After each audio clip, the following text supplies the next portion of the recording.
नमस्ते। आज हमारे सामने एक छोटी सी खबर है जो पहली नजर में तो बहुत सीधी सादी लगती है। सेलिब्रिटी जोड़ी रुबीना दिलेक और अभिनव शुक्ला ने धमाल विद पति पत्नी और पंगा नाम का रियलिटी शो जीत लिया है। हाँ, ये खबर मैंने भी देखी। लेकिन हमारे पास सिर्फ ये खबर नहीं है, हमारे पास उनकी जीत के बाद का एक बयान है और आज हम उसी की चीरफाड़ करने वाले हैं। अच्छा, सवाल ये नहीं है कि वो क्यों जीते, सवाल ये है कि उनके बयान का एक एक शब्द क्या कहानी सुना रहा है। क्या ये उनके रिश्ते की सच्ची तस्वीर है या फिर ये पब्लिक रिलेशन की एक बहुत ही बेहतरीन मिसाल है। बिल्कुल सही सवाल उठाया, क्योंकि ये बयान महज एक थैंक यू स्पीच नहीं है। हाँ। ये एक बहुत सावधानी से तैयार किया गया नैरेटिव लगता है। नैरेटिव। हाँ, आज के दौर में जहां हर सेलिब्रिटी एक ब्रांड है, उनके शब्द उनकी इमेज को बनाते हैं या बिगाड़ भी सकते हैं। तो आज हम इस बयान के हर हिस्से को खोलकर देखेंगे। ठीक है। और ये समझने की कोशिश करेंगे कि इन शब्दों के पीछे क्या रणनीति काम कर रही है और ये आज के सेलिब्रिटी कल्चर के बारे में क्या बताता है। चलिए तो फिर शुरू करते हैं। बयान का जो पहला हिस्सा है वही मुझे बहुत दिलचस्प लगा। वो कहते हैं कि ये शो हमारे लिए एक साथ समय बिताने का एक शानदार तरीका था, बिना जिंदगी की भागदौड़ के। ये सुनने में कितना अजीब लगता है ना। अजीब तो है। एक रियलिटी शो जो आमतौर पर स्ट्रेस और कैमरों के दबाव से भरा होता है, उसे वो जिंदगी की भागदौड़ से एक छुट्टी बता रहे हैं। ये विरोधाभास ही इसकी सबसे बड़ी खूबी है।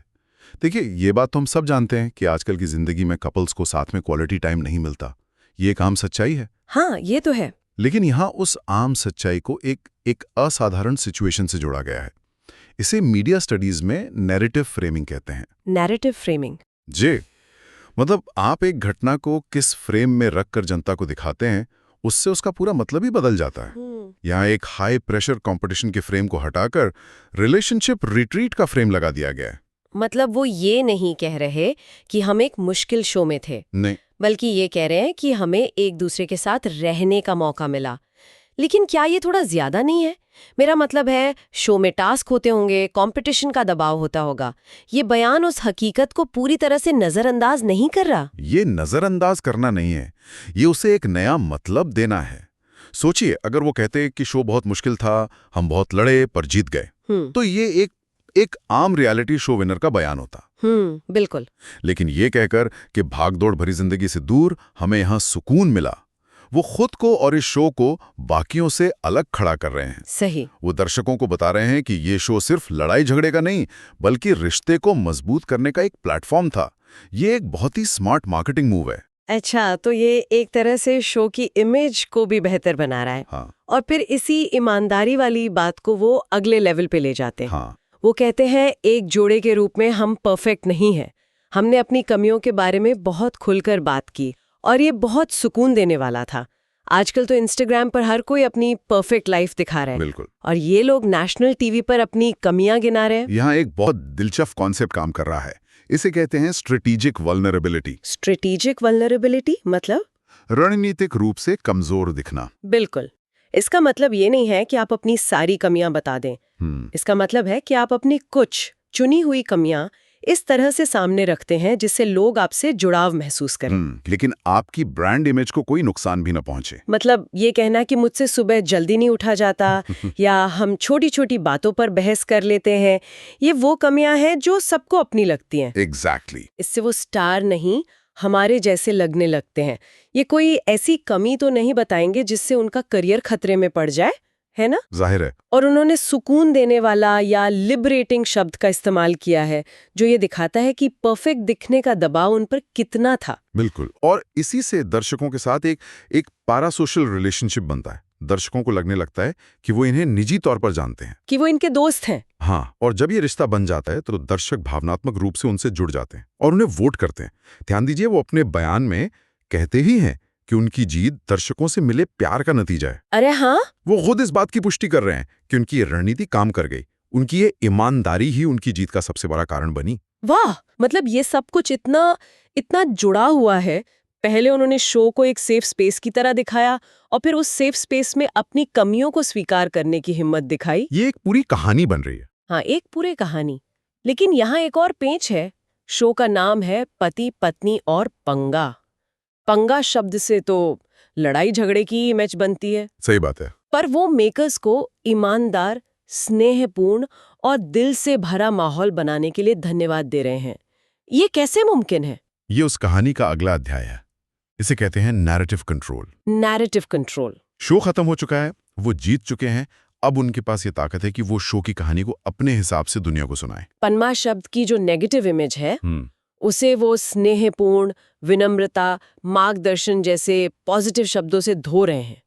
वो शब्द को एक नई परिभाषा दे रहे हैं। शायद वो ये कहना चाह रहे हैं कि पंगा का मतलब एक दूसरे से लड़ना नहीं, बल्कि मुश्किलों से या टास्क से एक साथ मिलकर पंगा लेना था। बिल्कुल, ये तो शो को देखने का पूरा नजरिया ही बदल देता है। सही पकड़ा, हर शब्द बहुत सोच समझकर चुना गया है। ये बयान सिर्फ उनकी जीत के बारे में नहीं है, ये उस शो के ब्रांड को भी स्थापित कर रहा है। मतलब ये एक अलग तरह का रियलिटी शो था। हो सकता है ये सच हो, या हो सकता है कि वो इसे ऐसा दिखाना चाहते हों। नतीजा ये है कि अब जब भी कोई इस शो के बारे में सोचेगा तो शायद उसे रुबीना और अभिनव का ये पॉजिटिव नजरिया याद आएगा। पंगा शब्द नहीं। हाँ, सिर्फ पंगा शब्द नहीं, ये अपनी जीत का इस्तेमाल करके पूरे शो की विरासत को शेप दे रहे हैं। ये तो किसी शतरंज के खेल जैसा लग रहा है, जहाँ हर चाल बहुत सोची समझी है और फिर आती है उनकी आखिरी और सबसे दमदार चाल। हाँ। उनका वो संदेश जो उन्होंने दर्शकों के लिए दिया है। उन्होंने कहा, अगर कोई एक चीज है जो हम उम्मीद करते हैं कि हमारी यात्रा लोगों को याद दिलाएगी, तो वो ये है, प्यार का मतलब खामियों से रहित होना नहीं है। इसका मतलब है हर चीज के ऊपर एक दूसरे को चुनना, उन दिनों में भी जब ये सबसे मुश्किल लगता है। ये तो किसी रिलेशनशिप गुरु की तरह लग रहा है। और यही तो मकसद है। इस एक लाइन से उन्होंने अपनी जीत को एक ट्रॉफी से उठाकर एक सामाजिक संदेश में बदल दिया है। सही। ये अब सिर्फ एक शो की जीत नहीं रही, ये रिश्तों पर एक फिलॉसफी बन गई है। उन्होंने अपने पूरे बयान में जो कहानी बुनी थी कि हम परफेक्ट नहीं हैं, हम मुश्किलों से गुजरे, उस कहानी को यहाँ एक क्लाइमैक्स मिल गया है। वो अपने लाखों फैंस को एक टेक अवे मैसेज दे रहे हैं। बिल्कुल। और ये मैसेज आज के दौर में बहुत बहुत ज्यादा मायने रखता है। जहाँ रिश्ते जरा सी मुश्किल आने पर टूट जाते हैं, वहाँ वो कह रहे हैं कि असली प्यार मुश्किल दिनों में एक दूसरे को चुनने का नाम है। हाँ, चुनना यानी टू चूज। चुनना, ये एक एक्टिव वर्ब है। इसका मतलब है कि प्यार सिर्फ एक एहसास नहीं है, ये एक फैसला है जो आपको रोज लेना पड़ता है। ये बहुत गहरा संदेश है और ये उनके ब्रांड के लिए बहुत फायदेमंद है। अब वो सिर्फ एक्टर या रियलिटी शो विनर नहीं है, अब वो एक आइडियल लेकिन रिलेटेबल कपल भी हैं। बिल्कुल, वो लोगों को रिलेशनशिप गोल्स दे रहे हैं। ये एक ऐसी इमेज है जो लंबे समय तक उनके साथ रहेगी। तो अगर हम पूरे बयान को एक साथ देखें तो ये एक सफर की तरह है। उन्होंने एक प्रॉब्लम बताई, समय की कमी, उसका एक सोल्यूशन दिखाया, रियलिटी शो, अपनी कमजोरियों को स्वीकार किया और अंत में एक गहरी सीख दी। ये एक पूरी तरह से मुकम्मल कहानी है। तो जो एक छोटी सी मनोरंजन की खबर लग रही थी, उसके अंदर ब्रांडिंग, मार्केटिंग, नैरेटिव कंट्रोल और सोशल मैसेजिंग की इतनी सारी परतें छिपी हुई थीं। ये सिर्फ एक जीत का जश्न नहीं है। नहीं, ये अपनी इमेज को और मजबूत करने का एक बहुत ही शानदार तरीका है। सही कहा। और ये हमें एक बड़े सवाल पर लाके छोड़ देता है। क्या आज के दौर में जहां सेलिब्रिटीज अपनी असली जिंदगी को एक प्रोडक्ट की तरह पेश कर रहे हैं, वहां एक दर्शक के तौर पर हम सच्चाई और परफॉर्मेंस के बीच फर्क कैसे करें? ये तो है। क्या उनकी ये स्ट्रेटेजिक वल्नरेबिलिटी इतनी अच्छी हो गई है कि वो असली लगने लगी है जी, या फिर हम दर्शक ही अब परफॉर्मेंस को ही सच्चाई मानने लगे हैं? ये सोचने वाली बात है। हाँ, ये सोचने वाली बात है कि जिस ईमानदारी को हम खोज रहे हैं, कहीं वो खुद एक बहुत अच्छी तरह से की गई एक्टिंग तो नहीं। अगर आपको ये वीडियो पसंद आई है तो इसे ज़रूर लाइक करें, कमेंट सेक्शन में अपना ओपिनियन बताएं और चैनल को ज़रूर सब्सक्राइब करें। मिलते हैं अगली वीडियो में, तब तक के लिए नमस्कार।